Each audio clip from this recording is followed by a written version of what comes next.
Hello दोस्तों, UPSC Hindi के online platform में आप सभी का स्वागत है। हम यहाँ पर यूपीएससी हिंदी के द्वारा चलाई गई टेस्ट सीरीज के सेकेंड पेपर को डिस्कस करेंगे। इस वाले पार्ट में हम 1 से लेकर 25 तक के क्वेश्चन डिस्कस करेंगे और ये जो टेस्ट पेपर है इसका कोड है यूपीएससी 2302। तो चलिए स्टार्ट करते हैं अपने सबसे पहले क्वेश्चन से, जो ईस्ट इंडिया कंपनी से रिलेटेड है। देखिए, ईस्ट इंडिया कंपनी का जो प्रारंभिक काल था उस टाइम पे पूछ रहा है कि वेस्टर्न प्रेसिडेंसी कहाँ पे स्थित थी। तो प्रारंभिक काल जब आई है ईस्ट इंडिया कंपनी, तो सबसे पहले इन्होंने जो अपनी फैक्ट्री इस्टेब्लिश की थी वो 1618 में की थी और ये सूरत में की थी। अब जानते हैं इनको फरमान मिला था, ये जो जब आए थे तो जहांगीर के पास गए थे ये थॉमस रो, तो उन्होंने ट्रेड करने के लिए जहांगीर से मांगी थी अनुमति। तो अनुमति मिलने के बाद इन्होंने सूरत में अपनी फैक्ट्री को इस्टेब्लिश कर लिया था। फिर उसके बाद 1687 में इन्होंने अपना जो हेडक्वार्टर था ईस्ट इंडिया कंपनी का उसको चेंज कर लिया था सूरत से बॉम्बे। तो आप जानते हैं इनके पास बॉम्बे पहले नहीं था, लेकिन ये जो चार्ल्स सेकेंड थे, चार्ल्स सेकेंड ने इंग्लैंड के कैथरीन ऑफ ब्रिगेंजा जो पोर्तुगल की थी, जो पोर्तुगीज़ थी, उनके साथ जब शादी हुई तो 1661 में उन्हें बॉम्बे जो है ब्रिटिशर्स को दहेज में मिल गया। ठीक है, फिर 1661 में जब उन्हें मिल गया तो उसके बाद इन्होंने अपना जो इस्टेब्लिशमेंट था, अपना इसका जो हेडक्वार्टर था वेस्टर्न साइड का, इसको 1687 में चेंज कर लिया था, सूरत से बॉम्बे आ गए थे। ठीक है, तो चलिए अपने नेक्स्ट क्वेश्चन पे आते हैं। तो इसका आंसर आप समझ गए होंगे, सूरत है, फर्स्ट का ए। तो चलिए नेक्स्ट क्वेश्चन पे आते हैं जो कि पौंडीचेरी से रिलेटेड है। तो ये पूछ रहा है, पौंडीचेरी की विदेशी शक्ति के उदय के संदर्भ में निम्नलिखित कथनों पर विचार करिए। तो देखिए, पहला स्टेटमेंट है पौंडीचेरी पर कब्जा करने वाला पहली यूरोपीय शक्ति फ्रांसीसी थे। फिर नेक्स्ट है 1761 में अंग्रेजों ने फ्रांसीसियों से पौंडीचेरी को छीन लिया था। देखिए, पौंडीचेरी जो है ना, इसकी हिस्ट्री बहुत ही लंबी है। देखिए, जितने भी यूरोपियन कंट्रीज थी, जैसे डच हो गए, पोर्तुगीज हो गए, ब्रिटिशर्स हो गए, फ्रेंच हो गए, सब ने यहाँ पे आके अपनी फैक्ट्री इस्टेब्लिश की है। यहाँ पे लड़ाइयाँ हुई हैं। इवन जो फ्रेंच जो लास्ट कर्नाटिक वॉर था, तीसरा जो कर्नाटिक वॉर था, उस टाइम पर भी यहीं पे ये जो पौंडीचेरी थी ये हाथ में आई थी फ्रेंच के, ब्रिटिशर्स से। तो काफ़ी समय तक इसको लेके लड़ाइयाँ चलती रही हैं। तो हम थोड़ा बहुत मैं आपको हिस्ट्री बताना चाहूँगी पौंडीचेरी की। तो सबसे पहले यहाँ पे जो यूरोपियन पावर आई थी वो थी पोर्तुगीज़। ठीक है, पोर्तुगल आए थे। उन्होंने सबसे पहले यहाँ पे अपनी 16वीं सेंचुरी के अराउंड आए थे। तो सबसे पहले अपना इस्टेब्लिशमेंट फैक्ट्री यहाँ पे पोर्तुगीज़ ने की। फिर उसके बाद सेकेंड कौन आया था, डच आए थे। ठीक है, और फिर उसके साथ ही साथ कुछ समय बाद डच के आने के 1674 की बात है कि यहाँ पे फ्रेंच ईस्ट इंडिया कंपनी ने अपने कुछ ट्रेडिंग सेंटर इस्टेब्लिश कर लिए थे। ये कब की बात है, 1674 की बात है। फिर उसके बाद 1693 में आते हैं। तो 1693 में क्या हुआ था, दोबारा यहाँ पे जो डच थे उनके बीच में, डच और फ्रेंच के बीच में लड़ाई हुई, तो फिर उसको वापस ले लिया था फ्रेंच से।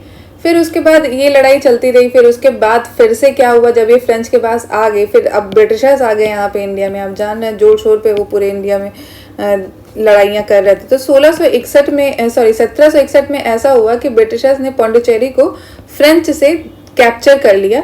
लेकिन बाद में आपको जैसे मैंने बताया, जो ट्रीटी ऑफ पेरिस हुई थी 1763 में, तो उस वक्त इसको वापस कर दिया गया था फ्रेंच को।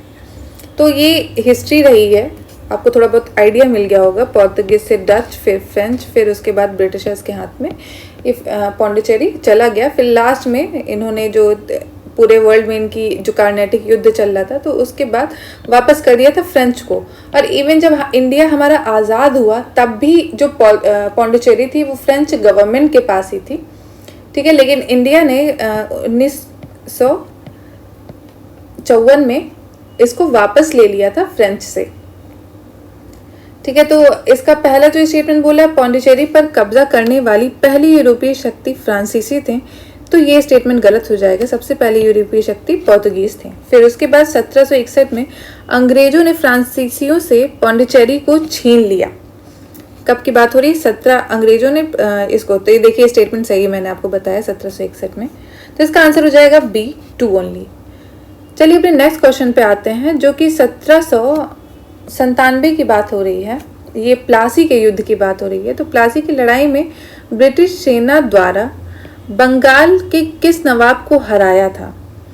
तो आप जानते हैं ये जो 1757 में ये बैटल ऑफ प्लासी हुआ था। तो एक साइड सिराजुद्दौला थे, और दूसरे साइड थे ब्रिटिशर्स के साइड में रॉबर्ट क्लाइव। तो रॉबर्ट क्लाइव जो है ब्रिटिशर्स के साइड से थे, और सिराजुद्दौला। और आप जानते हैं सिराजुद्दौला के साथ बहुत बड़ा धोखा हुआ था उस वक्त। उनके आर्मी के मेन जो ये थे मीर बख्श थे, इनका क्या नाम था, मीर जाफर थे। फिर उसके बाद मानिक चंद थे, फिर अमीन चंद थे, फिर जगत सेठ, खादिम खान, ये सब बहुत सारे इनके जो कि सिराजुद्दौला से बिलोंग करते थे। सबने अपना जो है पाला बदल के किसके साइड चले गए थे? रॉबर्ट क्लाइव के साइड चले गए थे, जिसकी वजह से सिराजुद्दौला को हार का सामना करना पड़ा था ये प्लासी के युद्ध में। तो इसका जो आंसर है ए, सिराजुद्दौला। तो चलिए अपने नेक्स्ट क्वेश्चन पे आते हैं। ये बोला है किसी ब्रिटिश नीति के अनुसार भारतीय शासकों को अपनी स्वतंत्र सशस्त्र सेना रखने की अनुमति नहीं थी। इसमें से कौन सी नीति की बात कर रहा है ये? तो आप जानते हैं कि ये जो ऐसी कौन सी नीति थी जिसमें अपनी जो है खुद की आप सेना नहीं रख सकते थे, जो वहाँ के रूलर थे, और ब्रिटिश गवर्नमेंट जो है वो उनको एक तरह से संरक्षण प्रदान करती थी, ताकि खुद की उनकी जो आर्मी फोर्स है वो ना रहे, और ब्रिटिशर अपनी जो आर्मी फोर्स है वो उनको देंगे, ताकि बाहर से कभी भी कोई भी अगर आक्रमण करता है तो उनको बचाया जा सके। तो आप ये जानते हैं ये किसके अंतर्गत आया था? सहायक संधि के अंतर्गत, सहायक गठबंधन के अंतर्गत, जिसे सब्सिडरी अलायंस भी कहा जाता है। तो इसका जो इजाद हुआ था, ये सबसे पहले इसको किसने स्टार्ट किया था? ये कॉन्सेप्ट थी गवर्नर डुप्ले के द्वारा, जो कि फ्रेंच गवर्नर थे।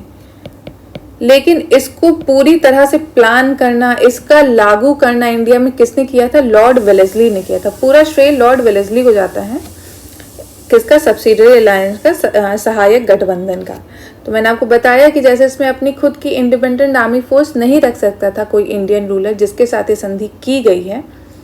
और सबसे पहले कौन से इंडियन रूलर थे जिन्होंने साइन किया था? वो थे निज़ाम ऑफ हैदराबाद, जिन्होंने सबसे पहले ये जो है इसको सब्सिडरी अलायंस को साइन किया था। ठीक है, तो चलिए अपने नेक्स्ट क्वेश्चन पे आते हैं, जो कि बात कर रहा है अधिग्रहण की नीति, पॉलिटी ऑफ एक्विजिशन। अधिग्रहण की नीति बड़े पैमाने पर लागू होती है यदि राज्य का प्राकृतिक उत्तराधिकारी नहीं है और ब्रिटिश दत्तक उत्तराधिकारी को स्वीकार नहीं करते। दिए गए विकल्पों में से वह नीति चुनिए जिसकी यहाँ पर चर्चा की गई है। तो आप जानते हैं सबसे फेमस नीति डॉक्ट्रिन ऑफ लैप्स की बात हो रही है यहाँ पे। तो डॉक्ट्रिन ऑफ लैप्स के अंतर्गत क्या सीन था कि ये पहले किसने इसको फॉर्मुलेट किया था? इसको किया था डलहौजी ने, लॉर्ड डलहौजी ने किया था, जिनका कार्यकाल रहा है 1848 से लेके 56 तक। तो इनकी जो हड़प की नीति भी इसे कहा जाता है, डॉक्ट्रिन ऑफ लैप्स भी कहा जाता है। इसमें यह था कि अगर किसी भी रूलर का खुद का अपना बेटा अगर नहीं है, या फिर उन्होंने कोई सन को अडॉप्ट कर लिया, कुछ उनका हेरिडिटरी सन नहीं है, तो ऐसे रीजन को ये अपने में मिला लेंगे, ब्रिटिशर उसको एक्विजिशन उसका कर लेंगे, और सारी जो उनके पास जो अधिकार है वो सारे ब्रिटिशर्स के पास चले जाएंगे। तो एक तरह से गलत है कि तो फिर ये जो लॉर्ड डलहौजी की जो हड़प की नीति थी, तो इसमें बहुत सारी जो है राजा शिकार हुए थे। जैसे कि आप जानते हैं सतारा में सबसे पहले इसको अप्लाई किया गया था, फिर उसके बाद जैतपुर, फिर उसके बाद संभलपुर, और आप जानते हैं फेमस हमारी रानी लक्ष्मीबाई जो झांसी की थी, वहाँ पर भी इसी को लागू किया गया था। फिर नागपुर, तो ये सब कुछ रीजन थे जहाँ जिन रीजन को हड़पा गया था ब्रिटिशर्स के द्वारा इस अधिग्रहण की नीति या फिर डॉक्ट्रिन ऑफ लैप्स को अप्लाई करके, और इसकी इजाद किसने किया था, ये थे डलहौजी, लॉर्ड डलहौजी। तो चलिए अपने नेक्स्ट क्वेश्चन पे आते हैं जो कि 6th क्वेश्चन है। ये बात कर रहा है भारतीय कारखाना अधिनियम 1881 या फिर इंडियन फैक्ट्री एक्ट 1881, उससे रिलेटेड कुछ स्टेटमेंट है। तो पहला स्टेटमेंट बोल रहा है बच्चों के लिए कार्यावधि को अधिकतम 7 घंटे कर दिया गया था। फिर उसके बाद यह अधिनियम 7 वर्ष से कम आयु के बच्चों को रोजगार पर प्रतिबंध लगाता था। तो ये आप जानते हैं 1861 में इंडिया में पहली बार फैक्ट्री एक्ट लागू किया गया, और ये किसके द्वारा किया गया था, लॉर्ड रिपन के द्वारा। ठीक है, इस फैक्ट्री एक्ट ने पहली बार ऐसा हुआ था कि जो वहाँ के जो इंडस्ट्री में जो वर्कर थे उनकी जो वर्किंग कंडीशन है उसको सुधारने की कोशिश की गई थी। और ये किन किन जगह पे लागू था, ऐसी कोई भी फैक्ट्री जिसमें मैकेनिकल पावर का यूज़ हो, ठीक है, और करीब 100 वर्कर से ज़्यादा अगर उसमें काम करते हैं तो ऐसी जगह पे ये जो है रूल फैक्ट्री एक्ट 1881 लागू होगा। और ये फैक्ट्री एक्ट जो था, जो 7 साल से कम उम्र के बच्चे थे उनका एम्प्लॉयमेंट को मना करता था, और 7 से 12 साल के जो भी बच्चे होंगे, 7 से 12 साल तक के जो बच्चे हैं उनको एम्प्लॉय तो कर सकते हैं, बट उनका जो काम करने का टाइम होगा 9 घंटे से ज़्यादा नहीं हो सकता। देख रहे हैं, मतलब 9 घंटा 7 से 12 साल का बच्चा काम कर रहा है फैक्ट्री में। तो ये रूल थे कुछ इनके। तो ये 1781 में हुआ था। तो जो पहला स्टेटमेंट बोला है बच्चों के लिए कार्यावधि का जो समय था मैक्सिमम 9 था, तो ये रॉन्ग है। 7 था, तो मतलब 9 था ये, तो ये फर्स्ट स्टेटमेंट गलत हो जाएगा। फिर उसके बाद बोला यह अधिनियम 7 वर्ष से कम आयु के बच्चों के रोजगार पर प्रतिबंध लगाता था, ये सही है। तो इसका आंसर हो जाएगा बी। फिर नेक्स्ट क्वेश्चन पे हम आते हैं जो 1857 के महान विद्रोह के संबंध में निम्नलिखित कथनों पर विचार कीजिए। तो जो 1857 का रिवोल्ट हुआ था, तो पहला स्टेटमेंट बोल रहा है मेरठ कब्जा किए जाने वाला अंतिम क्षेत्रों में से एक था। फिर उसके बाद सिपाही अंग्रेजों से नाराज थे क्योंकि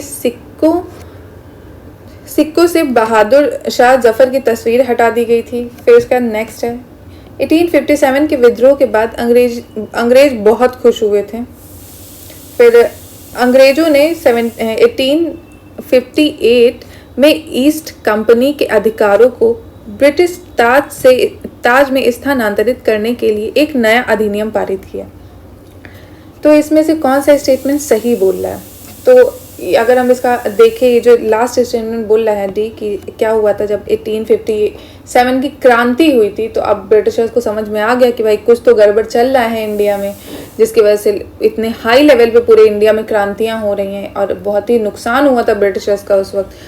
तो फिर क्या हुआ, वहाँ की जो ब्रिटिश गवर्नमेंट थी, तो ब्रिटिश कैबिनेट ने क्या किया, कुछ यहाँ पे सुधार लाए। एक एक्ट आया, जो नया एक्ट आया था ब्रिटिश पार्लियामेंट ने पास किया था, जिसे ब्रिटिश एक्ट 1857 का एक्ट था।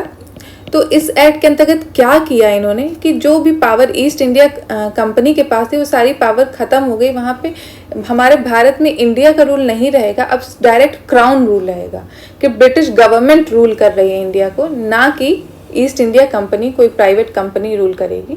तो ये था, तो इसका जो लास्ट स्टेटमेंट है सही है। और उसके बाद ये बोल रहा है जो ब्रिटिश 1857 के विद्रोह के बाद अंग्रेज बहुत खुश हुए हैं, तो बहुत खुश तो नहीं हुए थे क्योंकि इनकी जो कंपनी थी, ईस्ट इंडिया कंपनी थी, वो एक तरह से उसको बंद कर दिया गया वहाँ पे रूल करना। ब्रिटिश गवर्नमेंट रूल कर रही है, तो एक तरह से ये खुशी वाली बात नहीं थी, उनके लिए काफ़ी दुखी की बात थी। तो ये स्टेटमेंट सही नहीं है। फिर उसके बाद बोल रहा है सिपाही अंग्रेजों से नाराज थे क्योंकि सिक्कों में बहादुर शाह जफर की तस्वीर हटा दी गई थी। नहीं, ऐसा कुछ नहीं है। इस विद्रोह में आप जानते हैं कि जो कार्टरेज, मेन जो मंगल पांडे वाला इंसिडेंस आप जानते हैं, जो बारूद का यूज़ किया जाता था उस वक्त राइफल में, तो फिर उसको दांत से उसको पहले खोला जाता था, तब उसको फिल करते थे। तो वो ये कहा जाता था जब वो दांत से खोला जाता था तो उसमें जो काऊ का और पिग का फैट मिलाया गया है उसको बनाने में, तो ये अफवाह उड़ाई गई थी उसमें जो कार्ट्रिज बनता था। तो फिर इसकी वजह से ये जो कुछ मिसकंसेप्शन थी या फिर ऐसा था भी, तो इन सब चीज़ों की वजह से जो विद्रोह था काफ़ी भड़क गया था लोगों में, क्योंकि आप जानते हैं जो सिपाही काम करते थे ब्रिटिशर्स के साथ उसमें से कुछ पंडित कम्युनिटी के थे, कुछ लोग मुस्लिम कम्युनिटी के थे, तो उनके लिए पिग वाला होना फैट बहुत ही उनके जो रिलीजियस सेंटिमेंट थे उनको हर्ट करता। और वैसे ही अगर देखा जाए जो पंडित कम्युनिटी के थे, अपर कास्ट के लोग थे, उनके लिए भी काफ़ी गलत चीज़ थी। तो ये कुछ रीज़न थे। अब उसके बाद बोला मेरठ कब्जा किए जाने वाला अंतिम क्षेत्रों में से एक था, तो ये तो स्टेटमेंट बिल्कुल गलत है, ऐसा कुछ नहीं है। फिर अपने नेक्स्ट क्वेश्चन पे आते हैं, 8वां क्वेश्चन, जो कि बात कर रहा है 1857 के महान विद्रोह से संबंधित निम्नलिखित कथनों पर विचार कीजिए। तो पहला कथन से बोल रहा है दिल्ली में बहादुर शाह नाम मात्र का नेता था और असली कमान जनरल बख्त खान के अधीन थी। फिर उसके बाद नेक्स्ट क्वेश्चन, आरा में रानी लक्ष्मीबाई ने सिपाहियों की कमान संभाली। फिर लखनऊ में विद्रोह का नेतृत्व बेगम हजरत महल के द्वारा किया गया था। तो देखिए पहला स्टेटमेंट जो बोल रहा है तो बिल्कुल सही है। जान रहा है बहादुर शाह जो थे, बहादुर शाह जफर, उस वक्त 1857 के रिवोल्ट के टाइम वो काफ़ी बूढ़े हो गए थे, तो अच्छे से कुछ आप ये जो वॉर था उसमें पार्टिसिपेट नहीं कर सकते। तो सारी जो कमान थी वो जनरल बख्त खान के हाथ में ही थे। उन्होंने ये जो लड़ाई हुई थी ब्रिटिशर्स के खिलाफ उन्होंने ही संभाली थी, जनरल बख्त खान ने। तो पहला स्टेटमेंट तो इसका बिल्कुल सही हो जाता है। फिर उसके बाद नेक्स्ट स्टेटमेंट बोल रहा है आरा में रानी लक्ष्मीबाई के, देखिए पहले तो रानी लक्ष्मीबाई आरा से नहीं थे। आरा से कौन थे?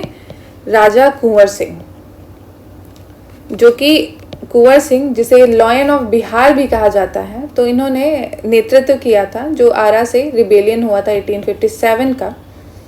और इनको किसने हराया था?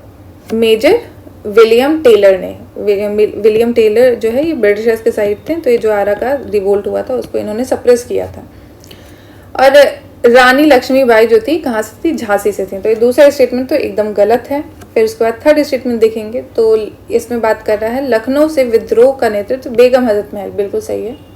अब जानते वाजिद अली शाह वहाँ के राजा थे, तो उनको भेज दिया गया था, मतलब उनको पहले ही हटा दिया गया था उनके ब्रिटिशर के द्वारा, उनको जेल भेज दिया गया था। तो उसके बाद उसका जो नेतृत्व था बेगम हजरत महल ने संभाला था। इन्होंने काफ़ी अच्छा एग्जाम्पल सेट किया था लोगों के लिए, वुमेन के लिए उस टाइम की। तो इसका आंसर हो जाएगा C 1 और 3। तो चलिए नेक्स्ट क्वेश्चन पे आते हैं, जो कि बात कर रहे हैं निम्नलिखित में से कौन सा विकल्प 1857 के विद्रोह के बारे में सही है। तो इसमें से कौन सा विकल्प सही है? पहला ही स्टेटमेंट बोल रहा है कि 11 मई 1857 को 3 भारतीय रेजिमेंट ने अपने अधिकारियों को गोली मार दी, जेलों को तोड़ दिया और अपने साथियों को रिहा कर दिया। तो इसमें से कौन सा स्टेटमेंट सही की बात कर रहा है? फिर उसके बाद देखते हैं 10 मई को क्या इंसिडेंट बता रहा है। मेरठ में जिन सिपाहियों ने कारतूसों का उपयोग करने का मना किया उन्हें 10 वर्षों के कारावास की सज़ा सुनाई गई। फिर 12 मई की बात की जाए तो दिल्ली के लिए रवाना हुए। फिर उसके बाद अगर 29 मई की बात की जाए तो मंगल पांडे ने बैरकपुर में अपने अधिकारियों पर गोली चला दी। देखिए इंसिडेंट्स का अगर हम लोग टाइमिंग और सीक्वेंस देखी जाए तो आप जानते हैं 29 मार्च जो 1857 था, उस वक्त मंगल पांडे ने बैरकपुर में जो ओपन फायर कर दिया था, अधिकारियों पे गोलियां चला दी थी। तो इनका जो रेजिमेंट था जानते हैं ये किसमें इनको हायर किया गया था? 34 बंगाल नेवल इन्फेंट्री में काम करते थे मंगल पांडे जी। तो इनके साथ ही 29 मार्च को इंसिडेंस हुआ था, तो ये स्टेटमेंट बिल्कुल सही है। और इनको 8 अप्रैल 1857 में इनको फांसी दे दी गई थी, इनको हैंग कर दिया गया था। ये इनका जो ये जो हुआ था ये पहले से ही जो शेड्यूल डेट थी उससे पहले ही इनको कर दिया है, 10 दिन पहले ही कर दिया गया था, क्योंकि पूरे देश में बहुत ज़्यादा ये भड़क रहे थे। जो 1857 की क्रांति थी काफ़ी जोर शोर पे चल रही थी, तो ये रीज़न था, इस वजह से इनको पहले ही इनका ये जो इंसिडेंस ये कर दिया गया था। ठीक है, तो इसका जो डी स्टेटमेंट है ये सही होगा। फिर चलिए अपने नेक्स्ट क्वेश्चन पे आते हैं। 1857 के विद्रोह के बारे में निम्नलिखित में से कौन सा कथन सही है? तो पहला स्टेटमेंट, यह एक विद्रोह था जो राजस नवाब और तालुकदारों द्वारा सावधानी पूर्वक संगठित और योजनाबद्ध था। ठीक है, आप क्या सोचते हैं बताइएगा इस बारे में। फिर उसके बाद बोल रहा है कि अफवाह और भविष्यवाणियों ने इसके प्रकोप और प्रसार में कोई भूमिका नहीं निभाई। अभी हमारी बात हुई है जो वो राइफल जो कारतूस थी उसमें पिग और काऊ का फैट मिलाया गया था, तो ये अफवाह बहुत ही जोर शोर पे चली थी। तो एक इसने बहुत बड़ा कारण जो मंगल पांडे ने जो किया था और बाकी जो आर्मी पर्सनल थे उनके साथ के, तो उन्होंने जो विद्रोह किया था ब्रिटिशर्स का, तो उस अफवाह का बहुत बड़ा इसमें हाथ था। तो ये तो स्टेटमेंट हमारा गलत हो जाएगा, इसमें सही स्टेटमेंट पूछ रहा है। फिर उसके बाद बोला 1857 के विद्रोही उद्देश्यों के बार बार अपनी जाति और पंथ के बावजूद आबादी के सभी वर्गों में अपील की। ठीक है, फिर उसके बाद लास्ट स्टेटमेंट बोला है अंग्रेजी विद्रोह को जल्दी और आसानी से नियंत्रित करने में सफल रहे। देखिए ये जो स्टेटमेंट लास्ट स्टेटमेंट है ये तो बिल्कुल गलत है, क्योंकि बहुत टाइम लग गया था ब्रिटिशर्स को पूरे जो रिबल पूरे इंडिया में चल रहे थे उनको कंट्रोल करने में। तो लास्ट स्टेटमेंट तो बिल्कुल गलत है। फिर उसके बाद ये जो पहला स्टेटमेंट बोल रहा है कि ये जो रिबेलियन था बहुत ही केयरफुली, मतलब कि बहुत ही इन्होंने सावधानी पूर्वक संगठित किया योजना, तो ये तो बिल्कुल गलत है, क्योंकि आप जानते हैं जो कारण दिया जाता है, वन ऑफ द मेन कारण है 1857 का जो रिवोल्ट था वो पूरी कारगर नहीं रहा, हमें आज़ादी नहीं मिल पाई इतने पूरे लोगों का सेक्रीफाइस करने के बावजूद भी। तो इसका वन ऑफ द मेन कारण था कि उन्होंने पूरी तरह से योजनाबद्ध नहीं था, पूरा तरह से एक तरह से प्लान्ड नहीं था कि मान लीजिए यहाँ से वहाँ किसी को इन्फॉर्मेशन दी। कुछ समय जो ब्रिटिशर्स थे ज़्यादा मजबूत थे इंडिया के कंपैरिजन में, तो अभी मान लीजिए कुछ रीजन में हुआ है तो वहाँ पे पहले उन्होंने वहाँ पे जाके उनको सप्रेस कर दिया, फिर दूसरे रीजन में हुआ वहाँ पे सप्रेस कर दिया। तो इसकी वजह से काफ़ी कम्युनिकेशन का मिसमैच था कि एक जगह पे आज हो रही दूसरी जगह पे कल हो रही है, ऐसे इस टाइप से। तो बहुत सारे रीज़न थे जो कि इसका फेल्योर का कारण बने हैं 1857 के। तो वन ऑफ द ये जो मेन कारण था ये भी था। तो इसको बोला जा रहा है कि ये इस मतलब जो स्टेटमेंट है बिल्कुल ऑपोजिट बोल रहा है, तो फर्स्ट स्टेटमेंट रॉन्ग हो जाता है। तो इसका हमारा सही आंसर होगा सी कि 1857 का जो विद्रोह था, विद्रोह उद्देश्यों के बार बार अपनी जाति और पंथ के बावजूद आबादी में सभी वर्गों से अपील की। तो ये स्टेटमेंट बिल्कुल सही है। और फिर चलिए अपने नेक्स्ट क्वेश्चन पे आते हैं जो 1920 की बात कर रहे हैं। 1920 के दशक में के मध्य स्वाभिमान आंदोलन, स्वाभिमान या फिर सेल्फ रिस्पेक्ट आंदोलन, ये जो है निम्नलिखित में से किस मुद्दे से संबंधित था? तो ये जो स्वाभिमान आंदोलन था या फिर सेल्फ रिस्पेक्ट मूवमेंट कह सकते हैं, ये साउथ इंडिया में ओरिजिनेट हुआ था। और इसका जो साउथ इंडिया में जो ओरिजिनेट हुआ था, ये जो स्वाभिमान आंदोलन है, ये किसके द्वारा किया गया था? 1921 में बाई एस रामानाथन, रामानाथन जी थे, इनके द्वारा किया गया था ये 1921 का।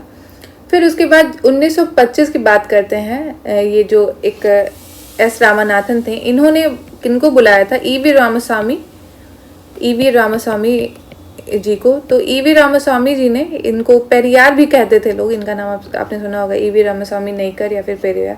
तो इनको फादर ऑफ मॉडर्न तमिलनाडु कहा जाता है। तो इन्होंने सेल्फ रिस्पेक्ट मूवमेंट को बहुत ज़्यादा बढ़ावा दिया था, बहुत इनको कोऑपरेट किया था ये जो एस रामानाथन के द्वारा ये जो चलाया गया था मूवमेंट। तो इसका मेन मोटो क्या था, इसका मेन पर्पस क्या था कि जो ब्राह्मणिज्म था, ब्राह्मणिकल सुप्रीमेसी थी, उसको काउंटर करना था मेन। कि ब्राह्मण जो थे उस वक्त बाकी जो कम्युनिटी थी उनको नीचा बोला जाता, जैसे लोअर कास्ट के लोग हो गए, तो उनको बहुत ही एक्सप्लॉइट किया जाता था, उनका शोषण होता था। तो उस और कौन अपर कास्ट के लोग करते थे? अपर कास्ट में मेनली आते थे ब्राह्मण। तो इससे बचाने के लिए, इस चीज़ को जो है ख़त्म करने के लिए ये सेल्फ रिस्पेक्ट मूवमेंट जो है चलाया गया था और काफ़ी सक्सेसफुल मूवमेंट रहा है ये। ईवी रामास्वामी जी इसका को मेन श्रेय जाता है, लेकिन इसके फाउंडर कौन रहे हैं? एस रामानाथन। तो इसका पहला स्टेटमेंट देखेंगे, ये बोल रहा है निम्न इसमें से किस से संबंधित है? तो पहला बोला है पर्दा प्रथा की अस्वीकृति, ब्राह्मणवादी धर्म के प्रभुत्व की अस्वीकृति। तो आप देख सकते हैं मैंने जो बताया कि जो ब्राह्मणिकल रिलीजन था उसको रिजेक्ट करती थी, उनके सुप्रीमेसी को रिजेक्ट करती थी। तो ये मेन पर्पस था। तो चलिए अपने नेक्स्ट क्वेश्चन पे आते हैं जो फराजी आंदोलन से संबंधित है। तो ये बोल रहा है कि जो फराजी आंदोलन है इससे कुछ स्टेटमेंट दिए हैं, तो उनके बारे में हमें देखना है। तो पहले मैं कुछ आपको बताती हूँ फराजी आंदोलन से। तो फराजी मूवमेंट जो है ये 19th सेंचुरी में स्टार्ट हुआ था। इसको किसके द्वारा स्टार्ट किया गया था? हाजी शरियतुल्लाह। तो ये जो हाजी शरियतुल्लाह जी थे, इन्होंने इसको फराजी मूवमेंट को स्टार्ट किया था। और जो मुस्लिम के बंगाल के जो मुस्लिम थे उनको इस्लाम के रियल पाथ पर लाने के लिए इन्होंने किया था। ये जो फराजी मूवमेंट है उनका ये था कि जो कोर प्रिंसिपल है इस्लाम के उस पर ध्यान दीजिए कि मोनोथिज्म, एक भगवान पर विश्वास करना, ठीक है। और कुछ भी ऐसी प्रैक्टिसेस जो इस्लाम की बाहर हैं, जो इस्लाम में आ रही हैं, उनको हटाना था। तो इन्होंने एक तरह से रिफॉर्म करने में लगे हुए थे ये इस्लाम को। तो ये फराजी मूवमेंट आप जान गए किसके द्वारा? शरियतुल्लाह जी के द्वारा किया गया था। और भी बहुत लोग थे जो इन्होंने, जैसे आपने सुना होगा दादू मियाँ, उन्होंने भी इस मूवमेंट को बहुत ही आगे बढ़ाया। और मेनली ये ढाका रीजन, फरीदपुर रीजन, बाकेरगंज, ये सारा जो बंगाल के आसपास का रीजन है, चिटगांग, नोआखाली, यहाँ पे बहुत ही ज़्यादा स्प्रेड हुआ। और मेनली किसकी लीडरशिप में? ये जो इनके सन थे, ये जो हाजी शरीयतुल्लाह के सन थे, आपने सुना होगा दद्दू मियाँ, इन्हीं के द्वारा इसको स्प्रेड किया गया था। तो ये हाजी शरीयतुल्लाह, दद्दू मियाँ दोनों रिलेटेड किससे हैं? फराजी आंदोलन से। तो इसे मीर निठार अली ने प्रारंभ किया, जिसे टिट्टू मीर के नाम से जाना जाता था।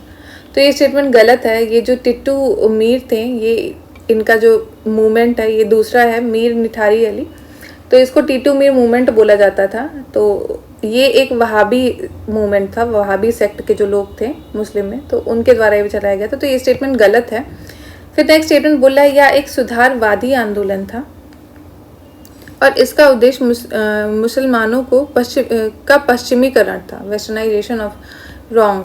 ऐसा नहीं है, मैंने आपको बताया कि इनका ये था कि इस्लाम में ये जो दिक्कतें हैं उनको सही करना है, ना कि जो वेस्टर्न की चीज़ें हैं उसको लाना उसमें। तो ये दूसरा स्टेटमेंट भी गलत हो जाएगा। फिर नेक्स्ट स्टेटमेंट बोला है, यह मुख्य रूप से बंगाल क्षेत्र में फैला हुआ था। बिल्कुल सही, ये बंगाल क्षेत्र में फैला हुआ था। और इसका जो मेन श्रेय जाता है किसको जाता है? दद्दू मियाँ को जाता है इसका स्प्रेड करने का। बट इसको स्टार्ट किसके द्वारा किया गया था? हाजी शरियतुल्लाह के द्वारा किया था। और उसके बाद टिट्टू मूवमेंट की बात करें अगर, तो ये थोड़ा जो जहाँ ये इसके बारे में था, तो इसको ये जो टिट्टू मीर थे, इनका रियल नेम था मीर निठार अली। तो इन्होंने एक मूवमेंट चलाया था जिसे टिट्टू मीर मूवमेंट कहा जाता था। और इनका ये जो मूवमेंट था ये बंगाल के जो फार्मर लोग थे, जो पेजेंट थे, उनके बीच में बहुत ज़्यादा पॉपुलर था।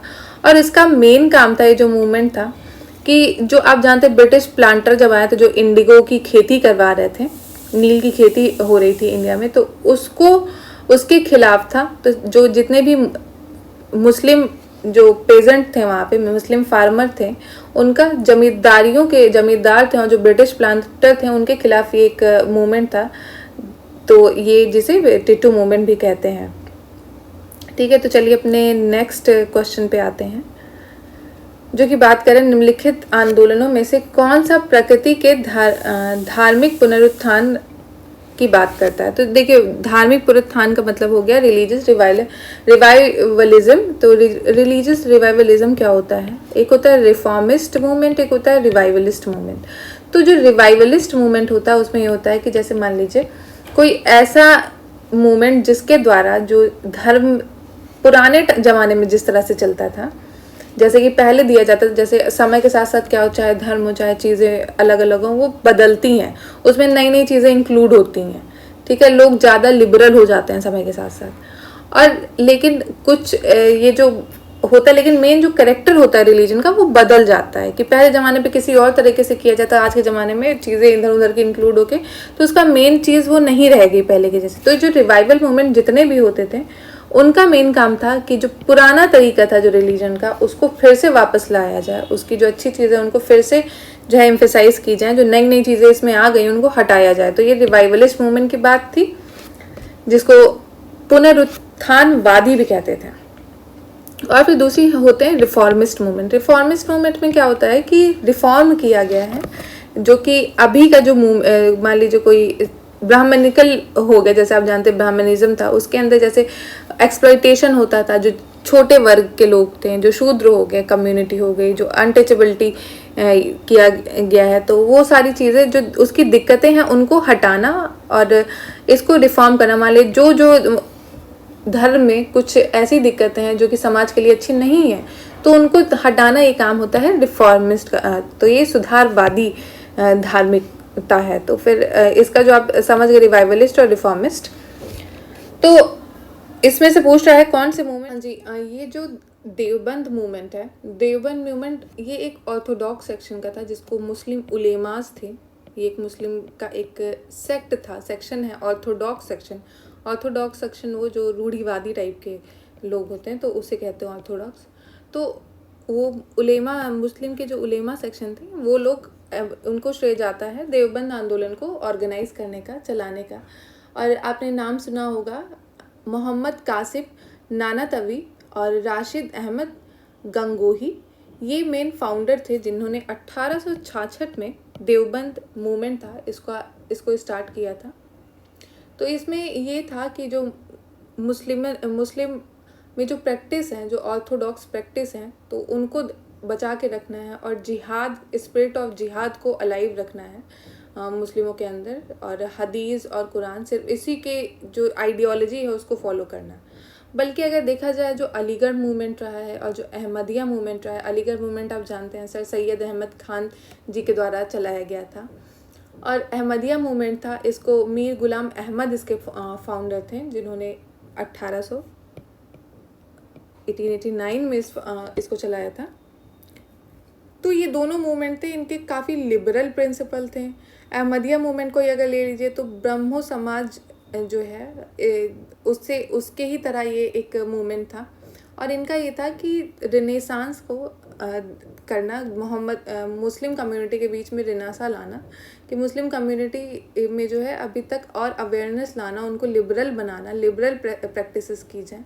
तो ये अहमदिया मूवमेंट का मेन कारण था। और अलीगढ़ मूवमेंट का भी सेम चीज़ें थी कि एजुकेशन जो है, मॉडर्न एजुकेशन स्प्रेड करना मुस्लिमों में।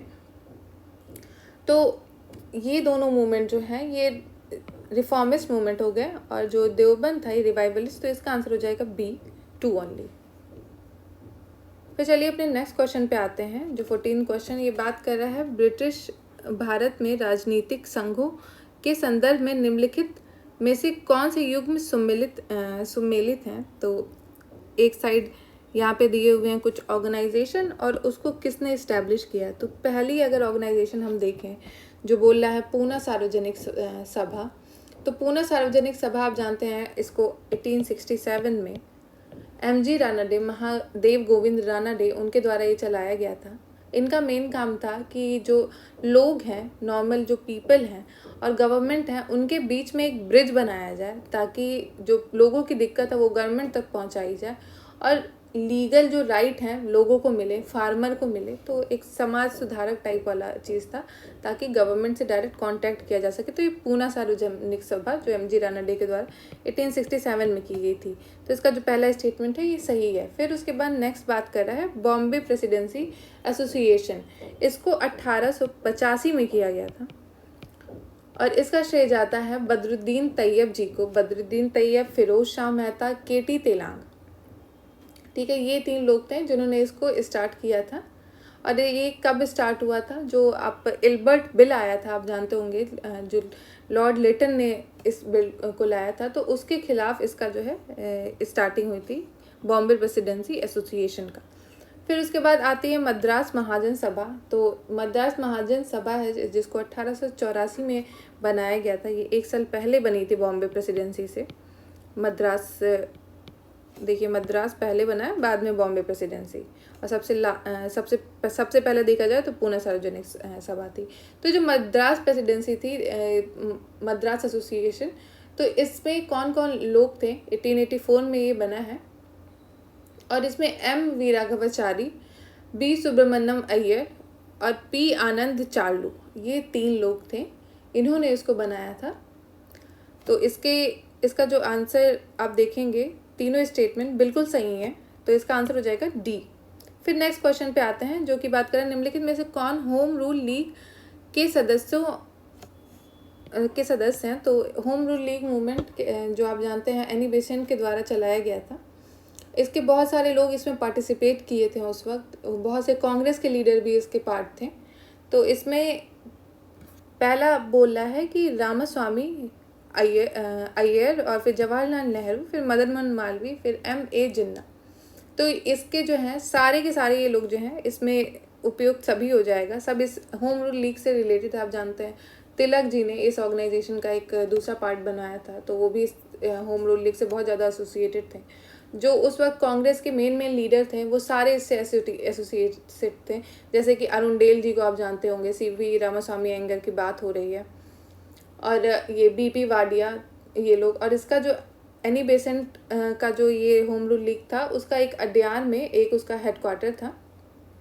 और फिर जवाहरलाल नेहरू, आप जाना, B चक्रवर्ती, J Banerjee, George Arundale, BP Wadia, ये सारे के सारे इनके कोलीग थे और साथ में काम करते थे यही होम रूल लीग मूवमेंट में। तो चलिए अपने नेक्स्ट क्वेश्चन पे आते हैं, जो कि 16वां क्वेश्चन है। इसमें पूछा है निम्नलिखित में से कौन ब्रिटिश शासकों के शासन के दौरान भारत में रैयतवाड़ी बंदोबस्त प्रारंभ किए जाने से संबंधित है। तो रैयतवाड़ी जो सिस्टम है इंडिया में, उससे कौन रिलेटेड। तो आप जानते हैं इंडिया में 3 तरह के फेमस जो है लैंड रिफॉर्म थे, कि जैसे आप जानते हैं जमींदारी सिस्टम था जिसको परमानेंट सेटलमेंट कर दिया गया था। ये लॉर्ड कॉर्नवालिस जब आए थे 1793 में। तो एक तरीका था जिसके द्वारा जो गवर्नमेंट थी वो टैक्स लेती थी, जो वहाँ के पेजेंट थे, वहाँ के फार्मर थे, उनसे जो टैक्स लेती थी, एक तरीका था। तो ये अलग अलग रीजन का अलग अलग तरीका था। जैसे अगर हम लोग स्टार्ट करते, मैं आपको थोड़ा आइडिया देना चाहूँगी। परमानेंट सेटलमेंट की बात करते हैं सबसे पहले। तो परमानेंट सेटलमेंट को लॉर्ड कॉर्नवालिस के द्वारा किया गया था 1793 में।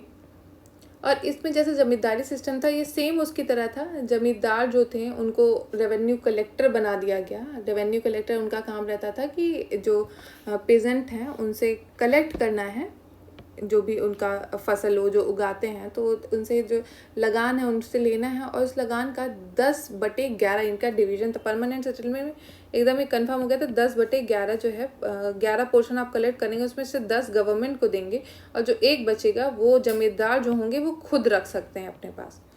ठीक है, तो ये रहा परमानेंट सेटलमेंट। फिर उसके बाद अगर माहलवारी सिस्टम की बात करें जो कि 1822 में हुआ था, इसको हॉल्ट मैकेंजी के द्वारा इसको जो है इम्प्लीमेंट किया गया था। और ये नॉर्थ वेस्ट प्रोविंस में, जैसे कि आगरा हो गया, अवध हो गया, पंजाब रीजन है, यहाँ पे इसको इम्प्लीमेंट किया था माहलवारी सिस्टम को। फिर उसके बाद जो रायतवारी सिस्टम था वो 1820 में आया था। और रायतवारी सिस्टम जो है वो स्टार्ट हुआ था साउथ इंडिया से। साउथ इंडिया में थॉमस मुनरो और अलेक्जेंडर रीड, इन दोनों ने इसको स्टार्ट किया था इस मूवमेंट को। और जो रेवेन्यू कलेक्ट करते थे वो डायरेक्टली फार्मर के द्वारा किया जाता था। इसमें कोई मिडिल मैन नहीं था, इसमें डायरेक्ट फार्मर से करते थे। और फार्मर को ही रायत बोलते थे, रायत, तो उन्हीं के द्वारा कलेक्ट करते। तो ये रायत वाली सिस्टम है, ये मेनली साउथ इंडिया से स्टार्ट हुआ था। और अलेक्जेंडर रीड और थॉमस मुनरो ने इसको स्टार्ट किया था 1820 में। तो इसका आंसर हो जाएगा C ऑप्शन 2 और 3। चलिए अपने नेक्स्ट क्वेश्चन पे आते हैं, 17 क्वेश्चन, जो कि बात कर रहा है अराजकता और क्रांतिकारी अपराध अधिनियम के संदर्भ में निम्नलिखित कथनों पर विचार कीजिए। देखिए, ये जो अराजकता और क्रांतिकारी रिवॉल्यूशनरी ऑफेंस एक्ट है, इसका बहुत ही फेमस नाम आप जानते हैं, रॉलेट एक्ट है। तो ये जो एक्ट था इसको 1919 में लागू किया गया था। और इसके कुछ प्रोविज़न है, हम देख सकते हैं। पहला ये बोल रहा है, इस अधिनियम के अंतर्गत लोगों को बिना किसी विधायी कार्रवाई प्रावधान के कारावास में रखा जा सकता था। यह रॉलेट समिति की सिफारिश पर आधारित था। तो इसका पहला स्टेटमेंट तो बिल्कुल सही है कि ये जो एक्ट था इसके अंतर्गत किसी को भी आप जेल में डाल दोगे, जरूरी नहीं है उसके खिलाफ कोई वारंट है, कुछ थोड़ा सा भी आपको शक हुआ आप डाल सकते हो, उस पर आपका कोई आगे कुछ बोल नहीं सकता है। तो ये तो समझ रहे हैं एक तरह से ह्यूमन राइट कतई नहीं रह गए। तो पहला तो स्टेटमेंट बिल्कुल सही है। फिर उसके बाद बोल रहा है इसको ये जो रॉलेट कमेटी थी उसकी रिकमेंडेशन पे इसको बनाया गया था। तो आप जानते हैं सर सिडनी रॉलेट, उन्होंने ही इसको इस ये जो है इसकी रिकमेंडेशन दी थी, उनकी रिकमेंडेशन के आधार पर ही बनाया गया था, जो रॉयल कमेटी थी। तो इसका स्टेटमेंट 2 भी बिल्कुल सही है, तो इसका आंसर हो जाएगा 17 का C, 1 and 2 बोथ। फिर नेक्स्ट आएंगे जो कि बात कर रहा है अलीपुर षड्यंत्र कांड या अलीपुर कॉन्स्पिरेसी के बारे में बात कर रहा है, जो कि 1908 में हुई थी। तो उससे रिलेटेड कुछ स्टेटमेंट है। देखिए, जो अलीपुर कॉन्स्पिरेसी हुई थी, इसमें खुदीराम बोस और प्रफुल्ल चाकी इन्होंने बॉम्ब फेंका था कार में। किसकी कार में? किंग्सफोर्ड की कार में, जो कि डिस्ट्रिक्ट मजिस्ट्रेट थे मुजफ्फरपुर के, मुजफ्फरपुर डिस्ट्रिक्ट में के, और वो बिहार में ये डिस्ट्रिक्ट सिचुएटेड है। लेकिन ऐसा हुआ था कि जिस कार में इन्होंने बॉम्ब फेंका उसमें किंग्सफोर्ड तो थे नहीं, बट 2 लेडीज़ थी, उनकी डेथ हो गई। तो ये जब इंसिडेंस हुआ तो उसके बाद से जो कन्विक्ट थे प्रफुल्ल चाकी और खुदीराम बोस, तो प्रफुल्ल चाकी ने तो सुसाइड कर लिया था, लेकिन जो खुदीराम बोस थे उनको पकड़ लिया गया, फिर उनको बाद में फांसी की सज़ा सुनाई गई। तो लेकिन ये जो इंसिडेंस था इसका असर सिर्फ इन दोनों पे ही नहीं, बल्कि जो उस रीजन में बिहार वाले सारे रीजन में, बिहार बंगाल वाले रीजन में जहाँ पे क्रांतिकारी एक्टिविटी चल रही थी थोड़ी बहुत, उन सब पे गवर्नमेंट की रेड स्टार्ट हो गई। आप जानते हैं ये जो बरिन घोष और जो अरविंद घोष, ये दोनों घोष ब्रदर थे, इनके खिलाफ भी इस कॉन्स्पिरेसी के थ्रू इनको अंदर कर दिया गया था, जेल में डाल दिया गया था। और भी करीब 30 से 35 लोग थे, उनके ऊपर ट्रायल किया गया था इस कॉन्स्पिरेसी के थ्रू, जिसको मनिकटोला कॉन्स्पिरेसी भी कहा जाता है। और अनुशीलन समिति के जो लोग थे उनके साथ भी काफ़ी दिक्कतें हुई थी इसके बाद। तो 1908 का जो इंसिडेंट, तो पहला स्टेटमेंट बोला यह एक अलोकप्रिय अंग्रेज मुख्य जिलाधिकारी डगलस किंग्सफोर्ड की हत्या के लिए या एक योजनाबद्ध कार्रवाई थी। तो पहला स्टेटमेंट सही है। फिर नेक्स्ट स्टेटमेंट बोल रहा है अरबिंदो घोष एवं उनके भाई बरिन घोष, कनाई लाल दत्त और सत्येंद्र बोस पर मुकदमा चलाया गया था तथा अरबिंदो घोष को आजीवन कारावास की सजा सुनाई दी थी। देखिए, आप जानते हैं अनुशीलन समिति से कुछ लोग जो संबंधित थे, जैसे कि ये जो बरिंद्र घोष हो गए, फिर अरबिंदो घोष हो गए, तो इन पे भी कार्रवाई हुई थी। लेकिन आप जानते हैं चित्तरंजन दास जो हैं, इन्होंने डिफेंड किया था किसको? अरबिंदो घोष और बरिन घोष को इन्होंने किया था। लेकिन जो अरबिंदो घोष थे, इनको चार्जेस जो इनके थे सारे क्लियर हो गए थे, केस जीत गए थे अरबिंदो घोष में, को इन्होंने बचा लिया था। लेकिन जो इनके भाई थे बरिन घोष, वो मेनली लीडर थे इस ग्रुप के, अनुशीलन समिति के प्रेसिडेंट होने की वजह से उनको, और उलास्कर दत्त को उनको सेंटेंस हो गया कि मतलब उन्होंने वही बॉम्ब जो बनाया था उससे उनका ताल्लुकात थे, तो फिर इस वजह से इनको डेथ सेंटेंस दे दी गई और लाइफ इम्प्रिजनमेंट में इसको कन्वर्ट कर दिया गया। तो ये जो स्टेटमेंट जो ये बोल रहा है कि इन सबको सज़ा सुनाई गई थी अरबिंदो घोष को भी, तो ये गलत है। यहाँ पे अरबिंदो घोष का नाम अगर नहीं होता या फिर बरिंद्र घोष होते तो ये सही हो जाता है स्टेटमेंट। तो इसका आंसर हो जाएगा ए ओनली। फिर चलिए अपने नेक्स्ट क्वेश्चन पे आते हैं जो लॉर्ड वेलेस्ली से रिलेटेड है। लॉर्ड वेलेस्ली द्वारा लागू की गई सहायक संधि व्यवस्था के बारे में निम्नलिखित में से कौन सा लागू नहीं होता है? तो पहला स्टेटमेंट बोल रहा है कि दूसरों के खर्च पर एक बड़ी सेना बनाए रखना, फिर उसके बाद भारत में नेपोलियन के खतरे से सुरक्षित रखना, फिर कंपनी के लिए नियत आय का प्रबंध करना, फिर लास्ट स्टेटमेंट भारतीय रियासतों के ऊपर ब्रिटिश सर्वोच्चता स्थापित करना। देखिए, ये स्टेटमेंट तो बिल्कुल सही है। ये सब रीज़न थे क्योंकि उस वक्त नेपोलियन जो है काफ़ी आगे बढ़ रहा था इधर हमारे वेस्टर्न रीजन में, तो ये डर था कि कहीं इंडिया पे भी आके वो कब्जा ना कर ले। तो ये तो रीज़न था ही जो लॉर्ड वेलेस्ली ने जो सब्सिडियरी अलायंस स्टार्ट की थी। फिर उसके बाद ये जो पहला है कि दूसरों के खर्चों पर, ये तो इसका जो मोटो था यही था। तो फिर इसका जो आंसर जो सी है, सी हो जाएगा, कंपनी के लिए एक नियत आएगा प्रबंध करना। तो ऐसा कुछ नहीं था, तो इसका जो आंसर होगा सी ओनली। तो फिर चलिए नेक्स्ट क्वेश्चन पे आते हैं अपने, जो कि कांग्रेस और गांधीवादी तरीके में मोह भंग होने के बाद क्रांतिकारी चरण अधिक प्रखर हो गया था। इसका मुख्य कार्यक्रम या रणनीतियाँ थीं, इनमें से कौन सी थी रणनीतियाँ? ये जो कांग्रेस और जो गांधीवादी तरीका था ये फेल्योर होने के बाद तो आप इसका जो पहला स्टेटमेंट बोला है कि पूरे देश में एक हिंसक जनक्रांति का सृजन करना या सेना की निष्ठा को नष्ट करने का प्रयास करना। फिर उसके बाद उन्होंने व्यक्तिगत वीरतापूर्ण कार्रवाई में रूसी शून्यवादियों या आयरिश राष्ट्रवादियों के नक्शे कदम पर चलने का विकल्प चुना। क्रांति के लिए धन जुटाना और ब्रिटेन के शत्रुओं से सहायता प्राप्त होने की आशा के साथ सैन्य साजिशें करना।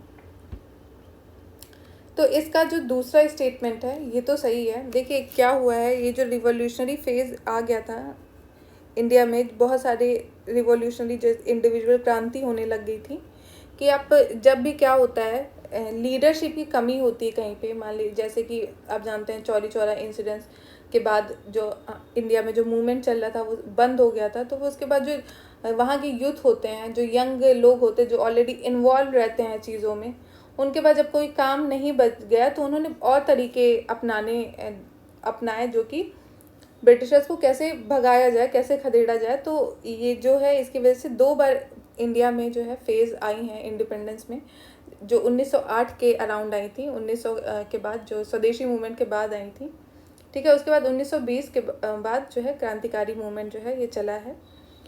तो फिर इसका जो पहला स्टेटमेंट बोला है कि पूरे देश में हिंसक जनक्रांति का सृजन करना या सेना की निष्ठा को नष्ट करने का प्रयास करना। देखिए ऐसा तो नहीं था कि सेना की निष्ठा को नष्ट करने का प्रयास तो नहीं था। मेन था कि जो सेना है, सेना में लोग हैं, उनको अवेयर करना कि आप ब्रिटिशर्स के खिलाफ मत लड़ो, हमारे साथ लड़ो, ये था उनका पर्पस। तो इसका ये स्टेटमेंट गलत हो जाएगा, लेकिन जो बाकी दोनों स्टेटमेंट है बिल्कुल सही हैं, 2 और 3। तो इसका आंसर हो जाएगा डी। चलिए नेक्स्ट अपने क्वेश्चन पे आते हैं जो कि स्वदेशी मूवमेंट से रिलेटेड है। स्वदेशी आंदोलन के दौरान स्वदेश बांधव समिति ने जनता को संगठित करने हेतु अथक कार्य किए। इस उद्देश्य हेतु समिति ने निम्नलिखित में से किन माध्यमों का प्रयोग किया? तो पहला बोला है व्याख्यान, गीत, शिल्प, शिवाजी उत्सव, मध्यस्थता समिति। ये आप जानते हैं शिवाजी उत्सव जो है ये किसका इसको श्रेय जाता है? तिलक जी को। उन्होंने शिवाजी उत्सव और फिर जो ये गणपति पूजा जो होती थी इन सब का माध्यम यूज़ किया था अपनी जो है अवेयर करने के लिए, लोगों को नेशनलिज्म की भावना बढ़ाने के लिए। तो इसका जो चौथा स्टेटमेंट है ये तो इसमें नहीं होगा।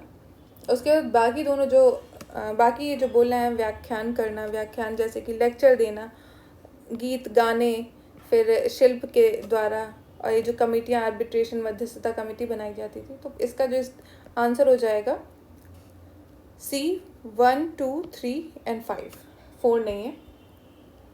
तो इसके बाद हम नेक्स्ट क्वेश्चन पे आएंगे जो कि बात कर रहा है व्योम का कांग्रेस की स्थापना के पीछे मूल उद्देश्य क्या था? A.O. ह्यूम, आप जानते हैं जो कांग्रेस की जिन्होंने स्थापना की थी। तो इनका मेन रीज़न क्या था इसको स्थापित करने का? तो पहला बोल रहा है ऐसी अखिल भारतीय संस्था का स्थापना करना जो कि अंग्रेज शासन के लिए सुरक्षा वॉल्व का कार्य करे, सेफ्टी वॉल्व का कार्य करे। तो इस सेफ्टी वॉल्व का कार्य करने का मतलब क्या है कि देखिए क्या होता है, जैसे इनका जो मेन पर्पस था इसको बनाने का, कांग्रेस जो है इन्हीं के द्वारा बनाई गई थी, A.O. ह्यूम के द्वारा, जो कि जो ICS था, इंपीरियल सिविल सर्विसेज थी ब्रिटिशर्स की, उसमें काम करते थे। और ये ऑर्निथोलॉजिस्ट था। ऑर्निथोलॉजिस्ट का मतलब जो कि पक्षियों की स्टडी करते हैं, ठीक है। तो इनका मेन काम ये था कि ये चाहते थे कुछ ऐसा तरीका बनाया जाए, जो सेफ्टी वॉल की थ्योरी थी उसके अंतर्गत, कि कुछ इंडिया के जो एजुकेटेड लोग हैं, जो पढ़े लिखे लोग हैं, एक ऐसा प्लेटफॉर्म क्रिएट किया जाए जो कि पॉलिटिकल और सिविल डायलॉग जो कि इंडिया के हित में हो, उनके लिए ब्रिटिशर्स से बात कर सके, ताकि एक कनेक्शन की तरह इंडिया के जो लोग हैं, क्योंकि ब्रिटिशर्स बाहर से आए हुए हैं, तो हमारे जो इंडिया के लोग हैं वो उन पर विश्वास नहीं कर सकते हैं डायरेक्टली, क्योंकि वो बाहर के लोग हैं। तो एक तरह से ऐसा कुछ प्लेटफॉर्म बना देना ताकि जो इंडियन का जो है विश्वास उन पे रहे और वो ब्रिटिशर्स के लिए काम करे। तो ये मेन पर्पस था सेफ्टी वॉल का। तो इसका जो स्टेटमेंट A है ये बिल्कुल सही है।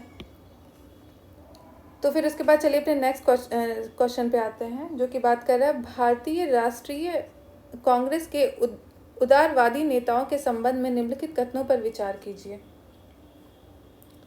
तो इसका पहला स्टेटमेंट बोला है नरमपंथियों के लोकतंत्र, नागरिक स्वतंत्रता और प्रतिनिधि संस्थाओं के विचारों को लोकप्रिय बनाना। फिर उसके बाद बोला है नरमपंथी नेताओं ने अपनी राजनीतिक गतिविधियों के लिए को केवल शिक्षित वर्गों तक ही सम्मिलित रखना। फिर उसके बाद नरमपंथियों की विदेशी वस्तुओं का बहिष्कृत और वकालत। देखिए ये तो नहीं, ये जो नरमपंथी थे, ये जो मॉडरेट लीडर थे, ये कोई एक्सट्रीम स्टेप नहीं लेते थे, ये कुछ ऐसे ही ईजी ताकि कहीं ब्रिटिशर्स गुस्सा ना हो जाए, तो इस टाइप से ये लोग काम करते थे। तो इसका जो तीसरा स्टेटमेंट है ये तो थोड़ा बिल्कुल एक्सट्रीम हो जा रहा है, तो ये आंसर ये नहीं होगा, इसको रिमूव कर देंगे। लेकिन जो बाकी दोनों हैं वो स्टेटमेंट बिल्कुल सही है, तो इसका आंसर हो जाएगा बी 1 और 2। तो चलिए नेक्स्ट क्वेश्चन पे आते हैं, जो बात कर रहा है निम्नलिखित में से कौन सा राष्ट्रीय आंदोलनों के उग्रवादियों का राजनीतिक तरीका नहीं है। उग्रवादियों मतलब के एक्सट्रीमिस्ट लीडर है, उनका राजनीतिक तरीका इनमें से कौन सा नहीं है।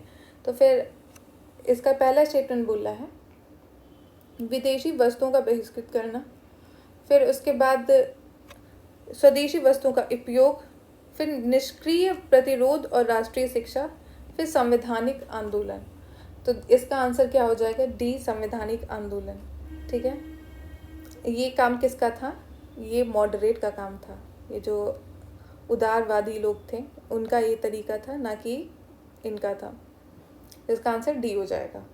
फिर नेक्स्ट बोल रहा है ढाका अनुशीलन समिति जो थी इसकी स्थापना किसने की थी। तो ढाका अनुशीलन समिति जो 1905 में बनाई गई थी नवंबर में, तो इसका श्रेय जाता है पुलिन दास को। पुलिन बिहार दास, उन्होंने लीडरशिप की थी, उन्हीं के लीडरशिप में इसका स्थापना की गई थी ढाका अनुशीलन समिति की। तो इसका जो आंसर हो जाएगा बी ओनली, पुलिन दास। तो thank you so much for watching. हमारा डिस्कशन यहीं पे, इसके बाकी नेक्स्ट पार्ट में हम बाकी सारे क्वेश्चन डिस्कस करेंगे। तो जय हिंद, जय भारत।